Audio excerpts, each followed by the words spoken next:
In America, we grow up with a familiar roadmap: work hard, save diligently, and retire comfortably.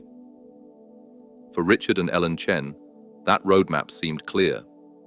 After decades of careful planning, their destination was finally in sight. "We were so close," Richard reflects, sorting through financial paperwork at his kitchen table. "Just 2 more years, and I would have hit my full retirement age." The numbers all added up. "We had a countdown calendar on our refrigerator," Ellen adds with a small laugh. "We called it our freedom clock. Every morning with coffee we'd mark off another day. It made the future feel so tangible." But life rarely follows our carefully plotted courses. In 2022, the Chens discovered that the hardest years of their working lives wouldn't be behind them. They were just beginning. This is the story of what happens when the parents who once cared for you suddenly need you to care for them, and the profound costs that follow. It's a journey millions of Americans are experiencing, often in silence, as our population ages and families become the default caregiving system in a society not structured to support them. For over 30 years, Richard Chen worked as a civil engineer at the Minnesota Department of Transportation.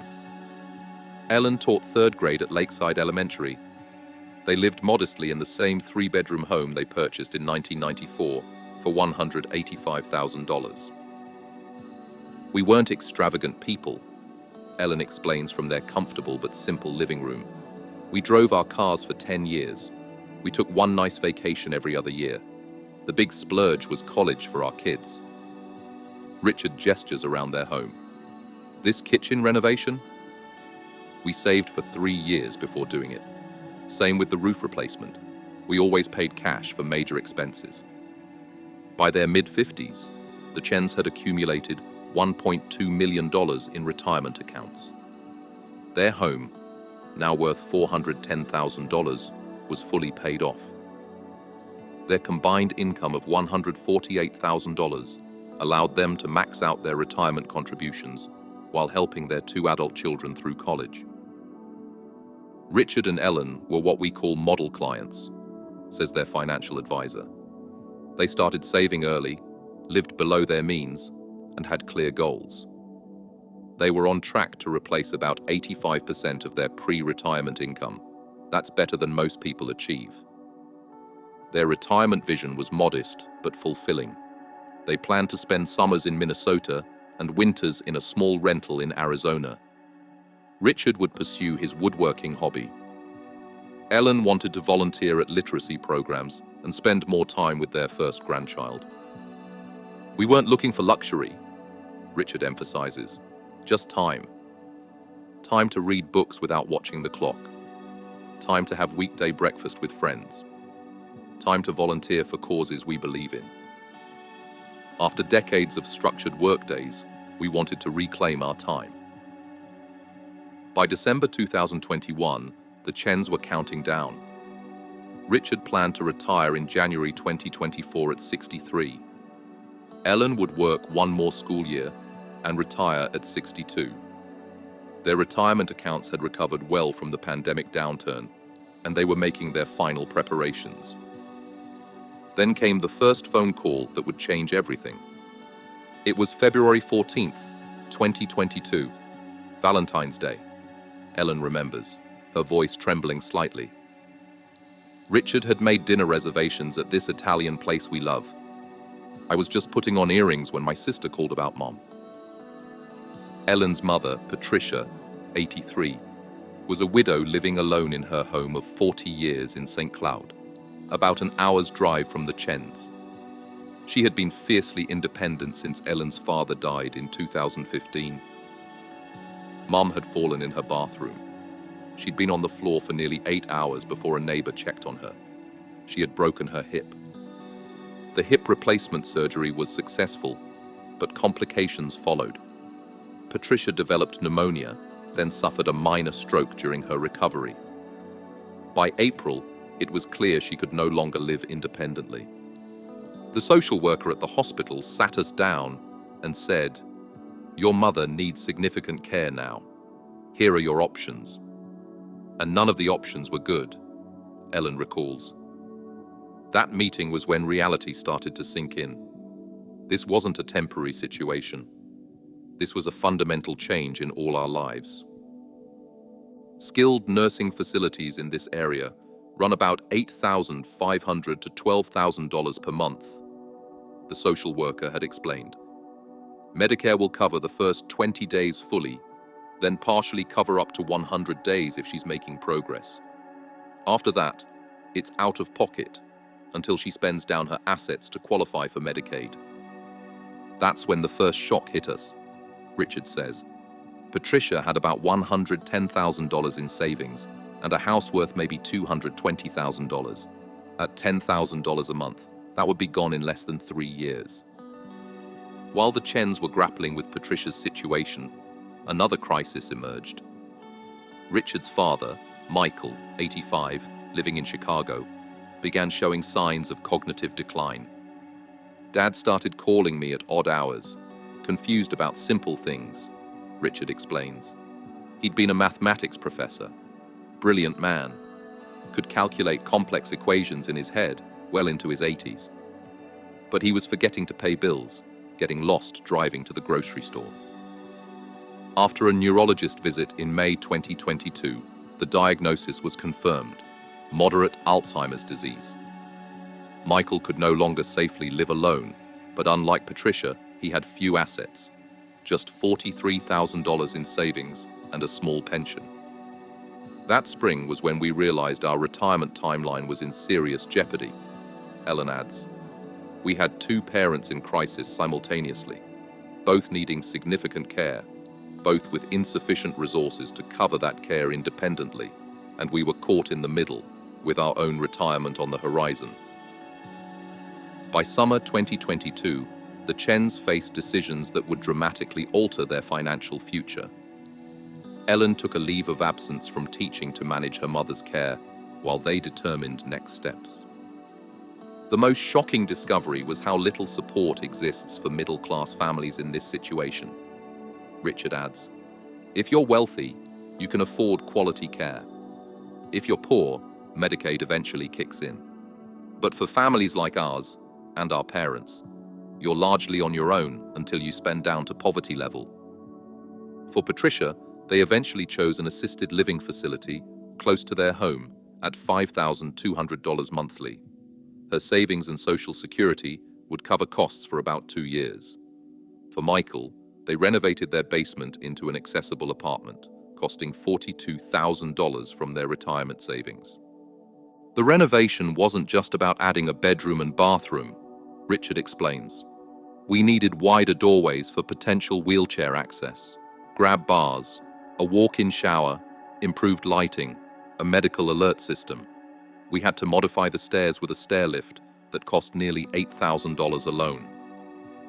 We thought we were making the financially prudent choice by bringing Dad to live with us, Richard notes. What we didn't calculate was the cost of one of us potentially leaving work early. As Michael's condition worsened, Richard reduced his hours to part-time, losing both income and additional retirement contributions. His salary dropped from $92,000 to $56,000 annually. The math was brutal, says their financial advisor. Between the renovation, Richard's reduced income, Ellen's leave of absence, and supplementing Patricia's care, they were looking at a $150,000 hit in the first year alone. The Chens had to make difficult choices. They postponed Richard's retirement indefinitely. They began withdrawing from retirement accounts earlier than planned, triggering taxes and reducing future growth. They canceled their Arizona plans. We tracked every dollar going out, Richard says, showing a detailed spreadsheet. Home health aid for Dad, $2,800 monthly. Mum's medications not covered by Medicare, about $650 monthly. Special transportation services, $400 monthly. Adult diapers, skincare supplies, adaptive equipment. It never ended. By late 2023, Patricia's savings were depleted. The Chens began supplementing her care by $2,000 monthly. They also faced unexpected costs when Michael was hospitalized with pneumonia, incurring $7,800 in out-of-pocket expenses, despite Medicare coverage. We've withdrawn $218,000 from our retirement accounts in 2 years, Richard says, pointing to their financial statements. Our $1.2 million nest egg is now under $1 million, and we're still years away from being able to stop working. Their financial advisor calculated the true cost. If they hadn't faced these caregiving expenses and had continued working and investing as planned, they would have entered retirement with approximately $1.5 million. Instead, they're looking at maybe $850,000 if current trends continue, a difference of $650,000 in retirement security. That number, $650,000, that's not just money, Ellen sighs. That's years of our lives spent working instead of retiring. That's the difference between security and anxiety in our own old age. That's fewer visits to our grandchildren, fewer experiences we'd hope to have while we're still healthy. Beyond the financial impact lies a deeper cost, the emotional and physical toll of becoming caregivers in what should have been their pre-retirement years. The hardest part isn't the money, Ellen confesses. It's watching your parents decline. It's the role reversal, becoming the parent to your parent. It's the daily grief of watching someone you love gradually disappear. Dad was this towering intellectual figure in my life, Richard agrees. The man who taught me mathematics at the kitchen table, who could name every constellation in the night sky. Now I'm helping him use the bathroom. There's a grief that comes with that. Their caregiving responsibilities created a grinding daily routine. Ellen would help Michael with breakfast and medication before leaving for school. Richard would come home at lunch to check on his father. Evenings were filled with preparing meals, managing medications, and often cleaning up accidents. Sleep becomes a luxury, Ellen says. Michael wanders at night. We installed door alarms after he got outside at 3 a.m. in his pajamas in February. I sleep so lightly now, always listening for movement. I can't remember the last time I slept through the night. The strain began affecting their health. Richard developed high blood pressure. Ellen started experiencing anxiety attacks. Both gained weight and stopped exercising regularly. I had to start taking antidepressants, Ellen admits quietly. The combination of grief, stress, and exhaustion, it breaks you down. There were days I'd sit in my car outside school and cry before going in to teach. Then I'd put on a smile for my students. Their relationships suffered as well. Their adult children, while supportive, lived in different states with their own young families. There's an isolation that comes with caregiving, Richard observes. People don't know what to say, so many stop calling, or they offer generic help. Let me know if you need anything. But we're too exhausted to even articulate what we need. Friends gradually stopped inviting them to social events, knowing they rarely had free time. Their world contracted to work and caregiving, with little room for anything else. The worst moments are when you catch yourself feeling resentful, then immediately feel crushing guilt for those feelings, Ellen adds. You love your parents. You want to care for them. But you also mourn the life you thought you'd have. Caregiving rarely impacts just the primary caregivers. Extended family relationships often become complicated, revealing fault lines that were previously invisible. Ellen's sister, Diane, lives 3 hours away, Richard explains. She visits maybe once a month, stays for a few hours, then leaves with promises to help more soon. But the day-to-day burden falls on us. The hardest conversations are about money, Ellen continues. When we explained that Mom's funds were running out and we'd need to either move her to a less expensive facility or all contribute financially, Diane said her budget was too tight. Meanwhile, she posted photos from her Caribbean vacation the next week. With Richard's siblings, the tensions revolve around finances. His younger brother Peter has struggled financially and can't contribute to their father's care. His older sister, Margaret, is financially stable but disagreed with the decision to move Michael in with Richard and Ellen. Margaret thought we should put Dad in a memory care facility where professionals could handle it, Richard says, with visible frustration. When we explained the costs would deplete his savings within months, she suggested we should cover it since we've always been good with money. Family meetings turn tense quickly, Ellen admits. Everyone has opinions about what's best for the parents, but opinions don't change diapers or pay bills. And beneath the surface, there are decades of sibling dynamics and perceived favoritism at play. The Chens also wrestled with their parents' different perspectives on receiving care. Mum feels like a burden, Ellen says. She apologizes constantly, which makes me feel worse. She'll sit in discomfort rather than bother the staff at her facility. Dad doesn't understand why he's living with us, Richard explains. He accuses us of stealing his independence, then forgets the conversation 10 minutes later. Some days he doesn't recognize me at all. These dynamics created unexpected tensions in the Chen's marriage as well. We found ourselves arguing about whose parent needed more support, Ellen acknowledges. We had to consciously step back and recognize we were both doing our best in an impossible situation. For the Chens, who had meticulously built their retirement portfolio over decades, watching it dwindle faster than planned was particularly painful. We had this careful withdrawal strategy mapped out, Richard explains. 4% the first year, adjusted for inflation thereafter.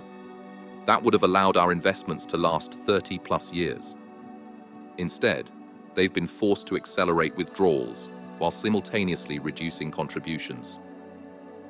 We're now withdrawing at closer to 7% annually, their financial advisor calculates. At that rate, even with moderate market returns, they're looking at potential depletion by their early 80s. This creates a troubling domino effect. The more they withdraw now for caregiving expenses, the less they'll have for their own potential care needs later. It's the cruel irony, Ellen observes. We're spending our long-term care funds on our parents' long-term care. We're potentially creating the same situation for our children that we're facing with our parents. Their investment mix has also shifted toward more conservative holdings, as they can't afford significant market downturns when they're actively withdrawing funds. We had to move about 20% of our portfolio from equities to bonds and cash, Richard says. That means less growth potential, which compounds our problems. Beyond their retirement accounts, other financial plans collapsed. They had intended to make catch-up contributions to their 403B and 457 plans during their final working years, an additional $6,500 annually each. Those contributions stopped entirely. They've also had to tap into their emergency fund several times for unexpected caregiving costs, specialized wheelchair purchase, dental work Medicare wouldn't cover, bathroom safety modifications. Our emergency fund used to be 6 months of expenses, Richard notes. Now we're down to about 6 weeks. One more crisis could force us to take on debt. Hindsight offers painful clarity for the Chens as they reflect on how they might have prepared differently for this caregiving journey. Long-term care insurance, Richard says immediately. We bought policies for ourselves in our 50s. We never thought to have that conversation with our parents when they were in their 60s, and the premiums would have been affordable. Even a modest policy would have made a huge difference, Ellen agrees. Just having 3 years of coverage would have prevented this financial spiral. They also wish they'd had more detailed conversations with their parents about finances and care preferences before crises hit. We knew the basics of their financial situation, but not the details, Ellen explains. We discovered Mom had been hiding financial troubles. She'd been making minimum payments on credit cards with 22% interest rates for years. She was too proud to tell us she was struggling. And we never documented Dad's wishes while his cognition was intact, Richard adds. What kind of care would he want? How aggressive should medical interventions be? We're making gut-wrenching decisions without his guidance. The Chens also wish they'd established clearer expectations with siblings from the beginning. We should have had a family meeting right away, Richard says, laid out what we could offer in terms of time and money, and asked explicitly what others could contribute. Instead, we just stepped in and set a precedent that we would handle everything. Ellen's biggest regret is more personal. I wish we'd protected our marriage better. Caregiving consumes everything if you let it. We should have maintained some non-negotiable time for just us, even if it was just a coffee date every week. We were so focused on doing the right thing that we forgot to do the sustainable thing. Richard agrees. You can't pour from an empty cup, and we let ours run dry for too long before refilling. 2.5 years into their caregiving journey, the Chens face both continuing challenges and unexpected moments of grace. Patricia's health stabilized, though she requires ongoing assistance with daily activities. Michael's dementia has progressed, requiring more intensive care. The financial strain continues, with their retirement date now pushed back by at least 5 years. I'll be working until I'm 68 now, Richard calculates. Ellen might need to teach until 67. We're trying to rebuild some of what we've depleted, though we know we'll never fully recover financially. Ellen has returned to teaching full-time, and they've hired part-time home health assistants for Michael, another $25,000 annual expense.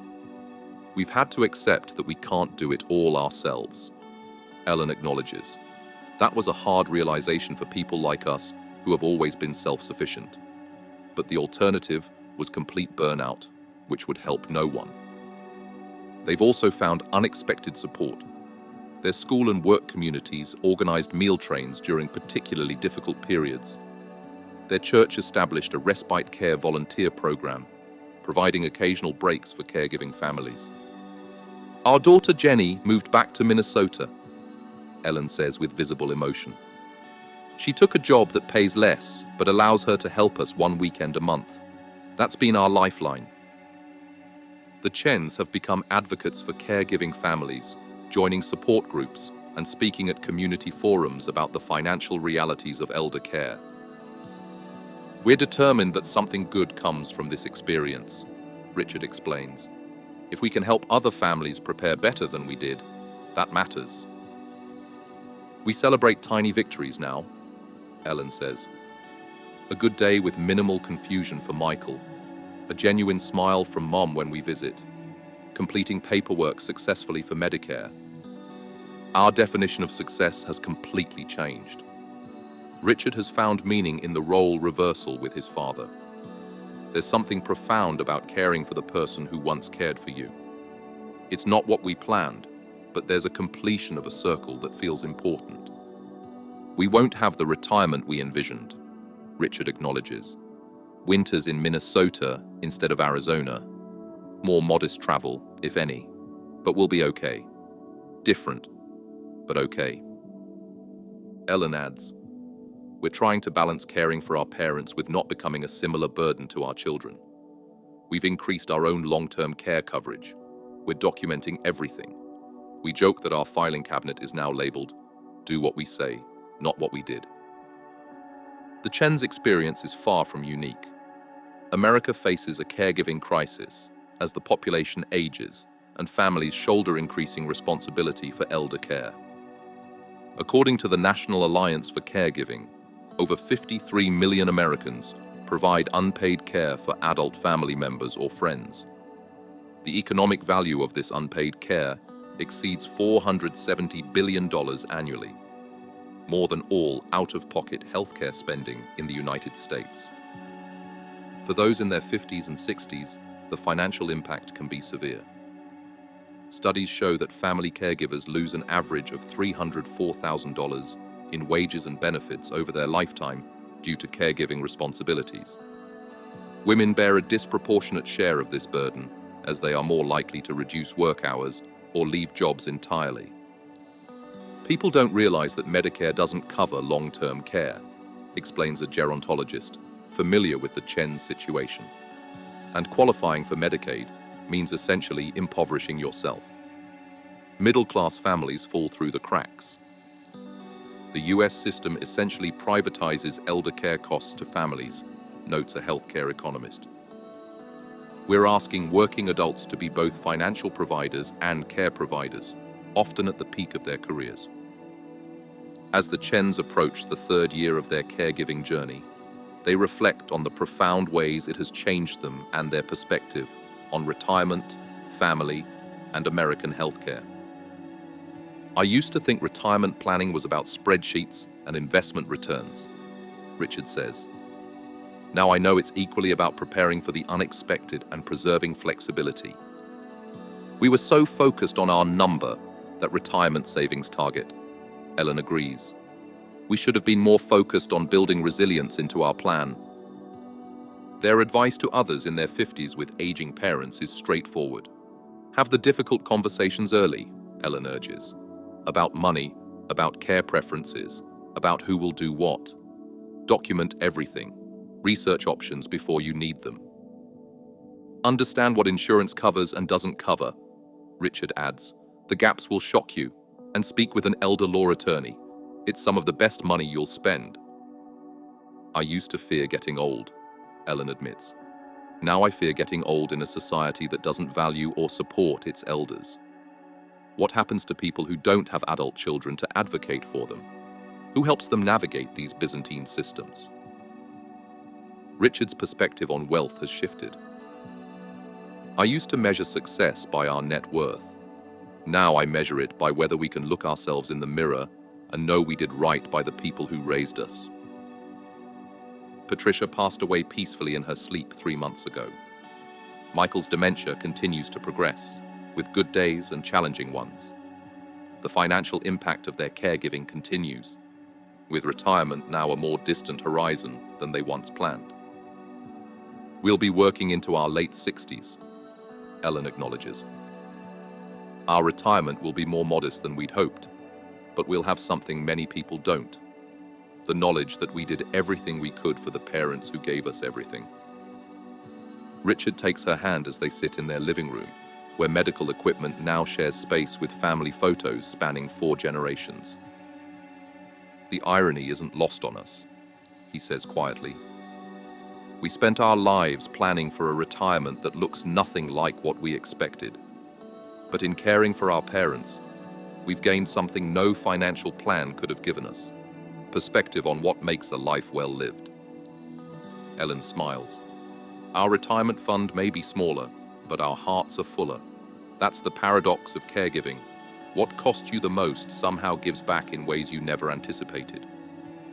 As millions of Americans find themselves in similar situations, the Chen's story highlights both the challenges and the unexpected grace found in caring for those who once cared for us, even when it means reimagining the retirement dreams we once held dear.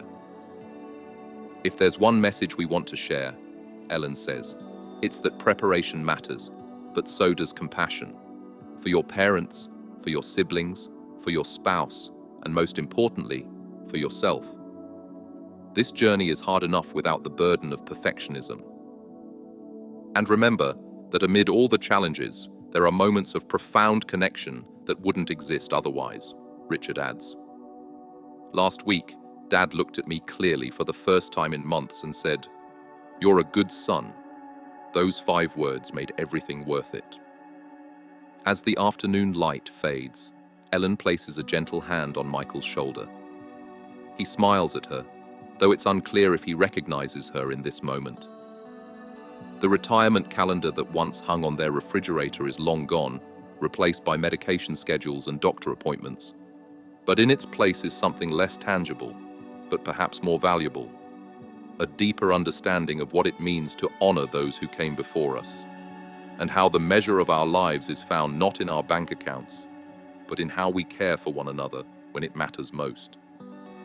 If this story felt familiar, you're not alone. Millions of Americans are silently navigating the overwhelming costs of caregiving while watching their retirement dreams slip further away. Richard and Ellen's journey is heartbreaking, but it's also deeply human. A reminder that even the best plans can be undone by love, duty, and a broken system. If you're walking this path, tell us your story in the comments. Let others know they're not alone. And if you believe these conversations matter, the ones no one's having around kitchen tables and financial plans, subscribe to Goldprint. Because real retirement stories don't come with sunsets and golf carts. They come with hard choices, late nights, and the quiet courage to keep going.